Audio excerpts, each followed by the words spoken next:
생명보다 귀한 것이 있겠습니까? 생명보다 더 가치 있는 것이 여러분 이 세상에 있겠습니까? 사람들은 돈을 벌기 위해서 참 많은 수고를 하고 있습니다. 그렇게 해서 돈을 많이 벌었는데 건강을 잃어버리게 되었습니다. 그러면 그가 그렇게 열심히 번 돈이 무슨 유익이 있겠습니까? 사람들은 명예를 위해서 힘을 쓰고 또 권력을 위해서 열심히 노력합니다.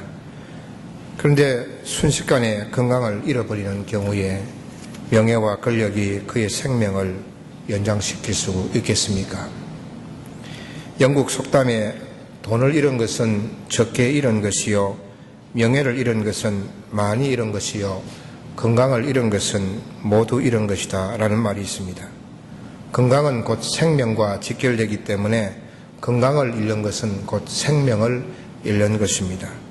그래서 사람들은 건강을 위해서, 생명을 위해서 많이 노력하는 것을 볼 수가 있습니다. 나쁜 음식을 먹지 않으려고 하고 또 건강을 위해서 운동을 하고 그렇게 노력합니다. 생명이 그렇게 귀하고 소중하기 때문입니다. 신문을 읽다 보면 살인사건을 대서특필하는 것을 볼 수 있습니다. 누가 누구를 살해했다는 기사를 대개 일면 톱 기사로 다루고 있는 것을 봅니다. 왜 그렇게 할까요? 생명이 귀하기 때문입니다. 생명을 잃으면 전부를 잃기 때문입니다. 이번에 여러분 아시다시피 아시아나 비행기가 샌프란시스코 공항에 도착하다가 사고로 인해서 3명이 목숨을 잃고 수십 명이 다쳤습니다. 사상자가 난 것은 안타까운 일이지만 희생자가 적다는 것은 참으로 다행스러운 일이 아닐 수가 없습니다. 어찌 보면 그런 비행기 사고에 그만한 인원이, 그만한 작은 사상자가 났다는 것은 어떻게 보면 기적과 같은 일이라고 볼 수가 있습니다. CNN은 사상자 수가 놀랄 만큼 적은 것은 성객 구출에 최선을 다한 승무원들의 공이 컸다고 그렇게 평가를 했습니다. 사고가 났을 때 비행기에 탄 12명의 승무원 중에서 7명은 졸도를 했습니다. 실신을 하였습니다. 그래서 5명만 승객의 탈출을 도운 것입니다. 300명의 승객들과 7명의 실신한 승무원 모두를 탈출시킨 후에 5명은 비행기가 불길에 휩싸이기 전에 마지막으로 기내에서 빠져나오게 되었습니다. 자칫 잘못하면 그 사람들도 목숨을 잃을 수도 있는 그런 위기 상황 속에서 그들은 끝까지 남아서 그들의 임무를 다한 것입니다.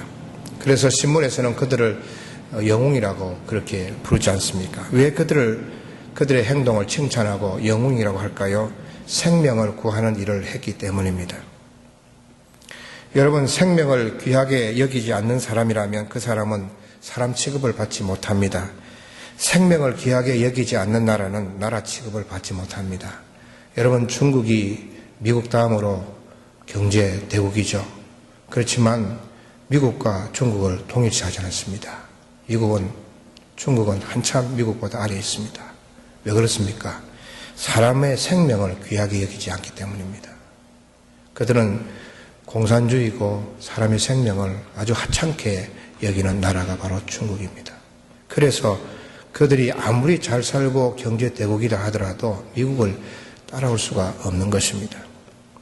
생명을 귀하게 여기지 않는 나라, 공개 처형하는 나라, 아무리 범죄했다 하더라도 그 생명을 존엄하게 여기는 나라가 바로 인권이 있는 나라고 그 나라가 바로 선진국인 것입니다. 생명을 귀하게 여기느냐 아니냐에 따라서 한 사람의 인격의 고결성을 판단할 수 있고 그 나라의 인권을 평가할 수가 있는 것입니다. 여러분의 생명은 너무나 귀하고 소중합니다. 그러므로 생명을 쉽게 던져버리면 안 됩니다. 여러분이 가지고 있는 이 생명을 아무렇게나 다루어서는 안 됩니다. 그 생명이 소중한 이유기도 하지만 생명이 내가 스스로 그 생명을 취한 것이 아니고 하나님께서 우리에게 그 생명을 주셨기 때문입니다. 오늘 우리가 읽은 요한일서 1장 1절에서 4절 이 4절의 말씀 가운데서 생명이라는 단어가 3번 나오고 있습니다. 생명, 얼마나 귀한 단어입니까? 그런데 이 생명이라는 단어와 지금까지 계속 제가 여러분에게 말씀드린 이 생명과는 같은 뜻이 아닙니다. 여러분, 오늘 본문의 1절에 보면 태초부터 있는 생명의 말씀이라 그랬습니다. 2절에는 생명이 나타나신 바 되었다 했습니다. 또 2절에는 영원한 생명이라 그렇게 말씀하고 있습니다. 우리의 생명과는 질적으로 다른 것을 알 수 있습니다. 그 생명은 태초부터 계셨습니다. 우리의 생명이 만들어지기 전부터, 이 세상에 만물이 형성되기 전부터 있었던 생명인 것입니다. 오늘 요한 1서를 기록한 사도 요한은 그가 지은 요한복음 1장에서도 태초에 말씀이 계시니라, 그 말씀이 생명인데 태초에 말씀이 계시니라 하면서 만물이 그로 말미암아 지은 바 되었다, 그렇게 말하고 있습니다. 여러분, 이 생명은 우리를 살게 하는 목숨의 개념이 아니라 인격이요, 그리고 인간의 인격을 뛰어넘는 인간을 만드신 창조주로서의 생명인 것입니다. 그래서 사도 요한은 그분을 생명이라고만 말하지 않고 생명의 말씀이라 그렇게 말했습니다. 이 말씀이라고 하는 것은 그 당시 로마에게서는 굉장한 개념입니다. 로고스라고 하는 개념을 그는 쓰고 있습니다. 생명의 로고스라는 것입니다. 로고스는 우주의 절대적인 원리입니다. 로마 사람들이 생각하는 우주의 절대 원리, 그건 도저히 우리가 범접할 수 없는 최고의 질서의 원리, 그것이 로고스인데 바로 예수 그리스도, 생명이 바로 로고스라고 하는, 그렇게 말하고 있는 것입니다. 그러면서 그분은 바로 하나님이라고 말하고 있습니다. 그분은 바로 예수 그리스도인 것입니다. 생명이 바로 예수님이십니다. 여러분, 예수님은 태초부터 계셨던 생명의 말씀이시면서 이 생명이 나타나신 바 되었다 그랬습니다. 성육신을 말하는 것이죠. 눈에 보이지 않는 모습으로 계셨던 신이신 예수님께서 인간이 볼 수 있는 육체를 가지고 오셨다는 것입니다. 그것이 나타나셨다. 인카네이션, 성육신 하셨다는 것입니다. 2절 중간 부분에 보면 아버지와 함께 계시다가 우리에게 나타내신 바 되시니라. 아버지이신 하나님과 함께 계시다가 사람의 몸으로 나타나셨다는 것입니다. 그러면서 요한은 생명, 즉 예수님은 영원한 생명, The Eternal Life라고 말하고 있습니다. 우리의 생명은 아무리 잘 살아도 100년을 넘길 수가 없습니다. 기간이 지나면 끝이 나죠. 그러나 생명이신 예수님은 영원한 생명이라는 것입니다. 영원한 생명이신 예수님께서 유한한 생명을 가지고 죽을 수밖에 없는, 영원히 멸망을 당할 수밖에 없는 인간에게 영원한 생명을 주시기 위해서 성육신 하셨다는 것입니다. 오늘 말씀에서 예수님은 태초부터 있는 생명의 말씀이요 세상에 나타내신 바 되셨으며 영원한 생명이신 분이십니다.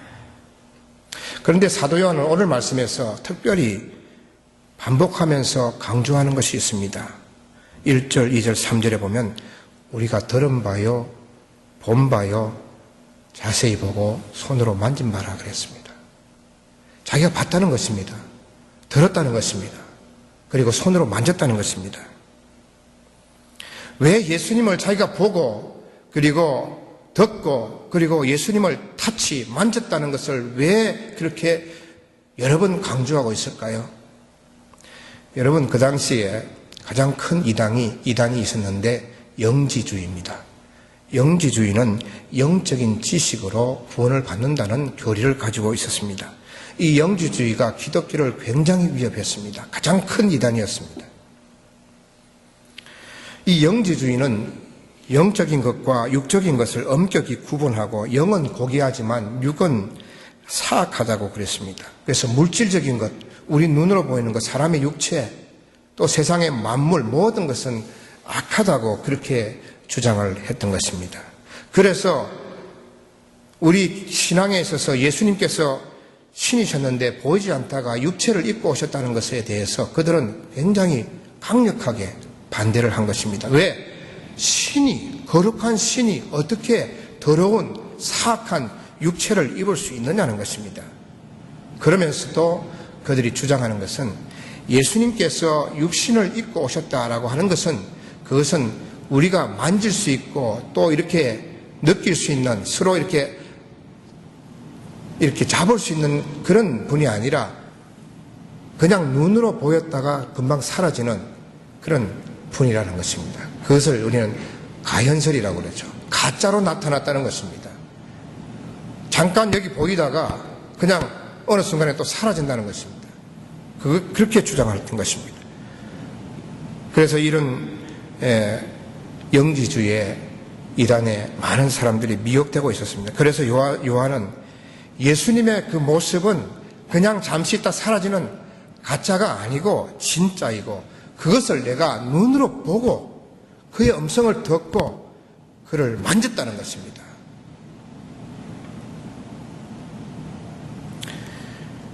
요한은 예수님의 말씀을 들었습니다. 예수님을 눈으로 보았습니다. 그리고 손으로 만졌습니다.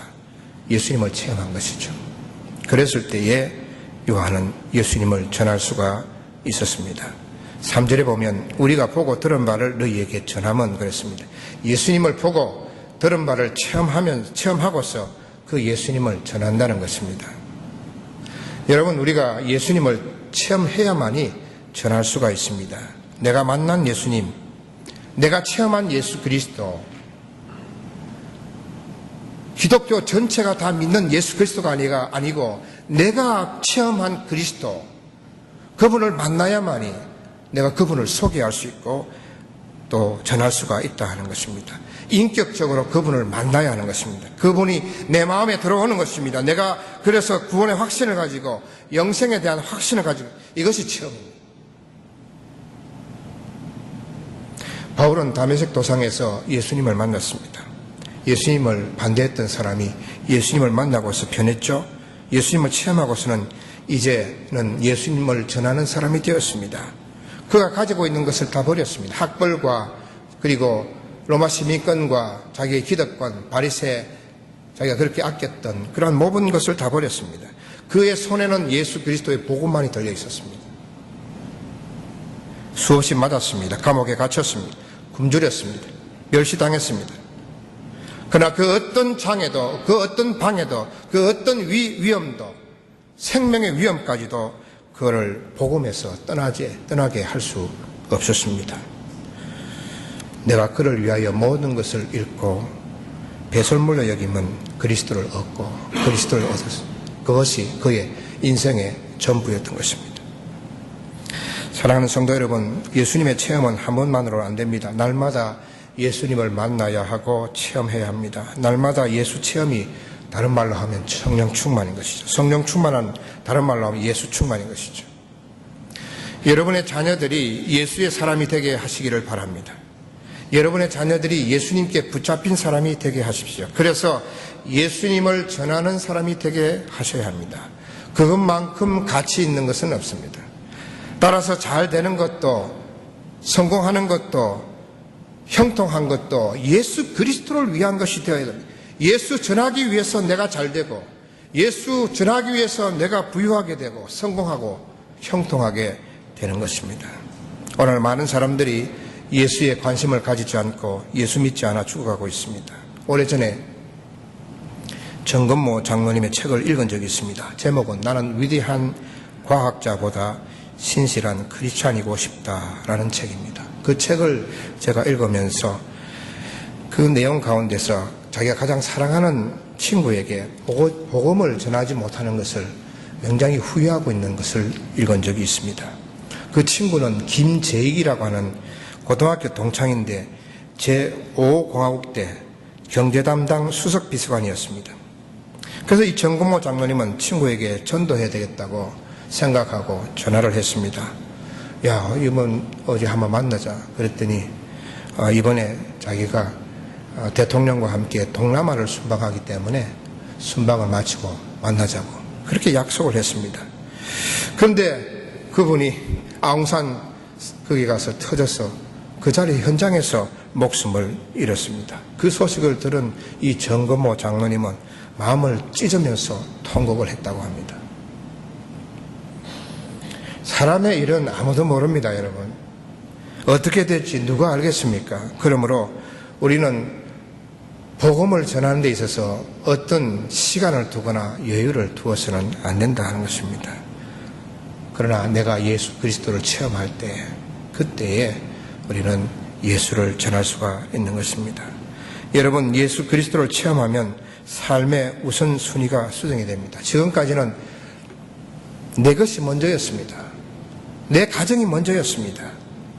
예수 그리스도를 체험하게 되면 이것이 완전히 바뀌어져 버립니다. 주님이 먼저가 되는 것이죠. 그래서 마태복음 6장 33절에 먼저 그의 나라와 그의 의를 구하라 하는 것이 정말 절실하게 내 가슴 속에 다가오는 것입니다. 그래서 먼저 주님의 것을, 먼저 하나님의 것을 구하게 되는 것입니다. 내 생활 속에서 먼저 하나님의 말씀이 먼저, 하나님께서 나에게 주신 사명이 먼저, 그렇게 우선순위가 수정이 된다 하는 것입니다. 여러분, 삶의 우선순위가 중요합니다.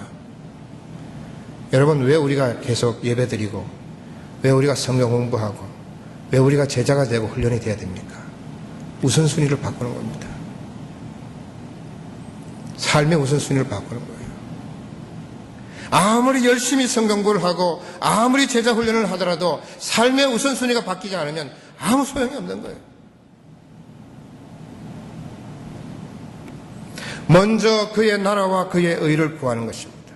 그리하면 이 모든 것을 너희에게 더하시리라. 너희가 걱정하고 너희가 열심히 노력하고 열심히 살아서 벌려고 하는 돈과 물질과 건강과 이 모든 것을 너희에게 더하시겠다고 약속하셨는데, 우리는 거꾸로 우선순위를 먼저 먹을 것과 입을 것과 누릴 것을 먼저 우선순위로 둔다고 한다면 예수님은 어디에 계십니까?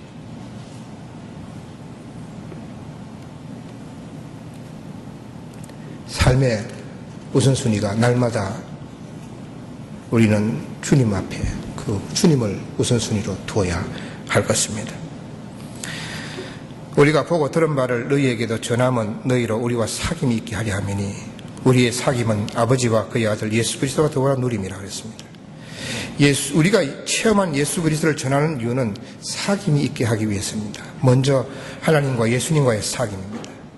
여러분, 인간은 본래 하나님과 사귐에서 살도록 지음을 받았습니다. 그래서 인간은 하나님과의 교제가 회복되기까지는 진정한 삶의 의미를 알지 못합니다. 삶의 만족을 할 수가 없어요. 아무리 재벌이 되어도 하나님 없으면 행복하지가 않습니다. 기쁨이 없습니다. 사람들이 끊임없는 욕망 가운데 채우고 쌓고 쌓아도 기쁨이 없고 거기에 진정한 행복이 없는 것은 하나님으로 그의 영혼이 채워지지 않기 때문입니다. 그래서 성 어거스틴은 우리가 하나님께 돌아갈 때까지는 결코 평안함이 없다 그래 말했습니다. 여러분, 하나님과 교제 가운데 있을 때 우리는 삶의 참된 의미를 알게 되고 인생의 만족과 기쁨을 얻게 되는 것입니다. 그 하나님과의 교제는 바로 그의 아들 예수 그리스도와 더불어 하는 교제인 것이죠. 두 번째 교제는 성도 간의 교제입니다. 성도들의 공통점은 예수 그리스도를 체험한 것이죠. 성도는 예수 그리스도를 체험한 사람들이 성도입니다. 예수님을 만났고 보고 만진 사람들이 성도요, 그들이 모인 곳이 바로 교회입니다. 그래서 성도가 만나면 서로 예수님에 대한 이야기를 하는 거죠. 우리 예수님께서 오늘날 우리 가정에 이렇게 역사하셨다, 우리 자녀들에게 이렇게 함께 하셨다, 그분을 찬송하고 그분에 대한 간증을 나누는 것입니다. 이것이 성도의 교제요, 코이노니아 사귐인 것입니다. 지난 금요일 날 우리 교회에 성경 퀴즈 대회가 있었습니다. 은혜로운 시간이 되었습니다. 웃고 또 기뻐했습니다. 무엇이 우리를 웃게 하고 또 우리의 마음을 평안케 하고 우리에게 충만하게 한 것입니까? 하나님의 말씀입니다. 하나님의 말씀 안에 우리는 서로 교제한 것입니다. 그냥 모여서 퀴즈하니까 잘 맞췄으니까 기분 좋다, 그것이 아니고 하나님의 말씀 안에서 그 행사를 했기 때문에 하나님의 말씀 안에서 교제가 이루어진 것입니다. 형제가 연합하여 동거함이 어찌 그리 선하고 아름다운 거, 그리스도 안에서, 하나님의 말씀 안에서 우리가 교제했던 것입니다. 4절 마지막 말씀에 보면 우리가 이것을 쓰면 우리의 기쁨이 충만하게 하려 함이라. 우리의 기쁨은 이 글을 쓰는 사도 요한과 복음을 전하는 자들만의 기쁨이 아니라 성도들의 기쁨이기도 합니다. 이 기쁨은 예수 그리스도 안에서 하나님과 사귐을 통해서 우리 인생에게 주시는 하나님의 축복입니다. 구원의 기쁨이요, 세상에 살지만 세상에 속하지 않고 하늘나라를 바라보면서 살아가는 영생의 기쁨이요, 하나님께서 나에게 맡겨주신 그 사역을 충실히 할 때에 얻게 되는 기쁨입니다. 그리고 성도 간에 교제하면서 얻게 되는 기쁨인 것입니다. 이 기쁨이 충만하게 하려 함이라. 여러분, 이 기쁨이 여러분의 삶에, 여러분의 인생에 흘러 넘치시기를 축원합니다. 여러분, 생명을 아십니까? 생명은 예수 그리스도입니다. 생명을 믿습니까? 우리의 신앙은 예수님 없이는 아무것도 아닙니다. 하나님 아버지께서 예수 그리스도를 지극히 높이셔서 모든 사람들이 예수의 무릎 앞에 꿇게 하셨습니다. 당신의 아들을 믿지 않고서는 구원을 받지 못하게 하셨습니다. 그 어떤 구원의 길도 그 아들을 통하지 않고는 갈 수가 없습니다. 얻을 수가 없습니다. 영생을 얻을 수가 없습니다. 유일하게 아들 예수 그리스도를 통해서 인류가 구원을 얻게 하신 것입니다. 그 예수님을 만나야, 그 예수 그리스도를 체험해야, 그분을 믿어야 구원을 얻게 됩니다. 영생을 소유하게 됩니다. 아들이 있는 자에게는 생명이 있고 아들이 없는 자에게는 생명이 없느니라. 사랑하는 성도 여러분, 예수님은 생명이십니다. 그 예수님을 믿어야만이 생명을 얻게 되고 예수님과 교제할 때에 삶의 참된 기쁨을 가질 수 있습니다. 내가 체험한 예수 그리스도를 전하는 것은 나뿐만 아니라 아직도 예수를 모르는 사람들이 예수를 만나서 삶의 참된 의미와 기쁨을 얻게 하기 위한 것입니다. 오직 예수 그리스도, 그분만이 우리의 생명이십니다. 생명이신 예수 그리스도를 믿고 그분과 교제하면서 그 안에서 참된 인생의 기쁨과 만족을 누리는 저와 여러분 되시기를 주님의 이름으로 축원합니다. 기도하겠습니다.